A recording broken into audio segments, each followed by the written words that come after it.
Age হবে এটা discover Bajaj 125 CC.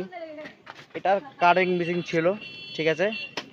তো সবগত আমরা সিডিআই ম্যাগনেট কয়েল আমরা সব চেক করলাম, কারেন্ট আসছে, ঠিক আছে।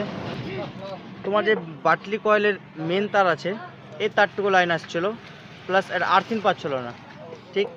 তো এটার সম্ভবত আর্থিং পাচ্ছিল না, আমি আর্থিং অনেক জায়গা থেকে দিলাম।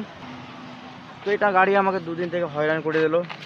শেষ বেশ আমি পিক আপ কয়েল লাগালাম, ঠিক আছে। পিক আপ কয়েল লাগিয়ে এখন গাড়ি ওকে আছে, এখন গাড়ি কারেন্ট মারেন সবই দিচ্ছে, ঠিক আছে। চলে আপনারা দেখাই আমার দেখতে পাচ্ছেন কারেন্ট দিচ্ছে, টাকাটাক কোনো মিসিং নাই, ঠিক আছে, ওকে। তো আপনারা বুঝতেই পারছেন ডিসকভার গাড়ি বাজাজ কোম্পানি হলে পাটাম হয়ে যাবে, নাহলে 2-3 দিন ধরে হয়রান করে ফেলে দেবে। হবে এটা ডিসকভার বাজাজ 125 সিসি। এটার কারেং মিসিং ছিল, ঠিক আছে।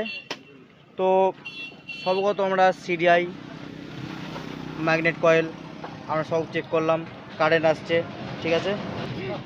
তোমার যে বাটলি কয়েলের মেন তার আছে, এই তারটুকু লাইন আসছিল, প্লাস এটা আর্থিং পাচ্ছিল না, ঠিক। তো এটার সম্ভবত আর্থিং পাচ্ছিল না, আমি আর্থিং অনেক জায়গা থেকে দিলাম। তো এটা গাড়ি আমাকে দুদিন থেকে হয়রান করে দিল। শেষ বেশ আমি পিক আপ কয়েল লাগালাম, ঠিক আছে। পিক আপ কয়েল লাগিয়ে এখন গাড়ি ওকে আছে, এখন গাড়ি কারেন্ট মারেন সবই দিচ্ছে, ঠিক আছে। চলে আপনারা দেখাই আমার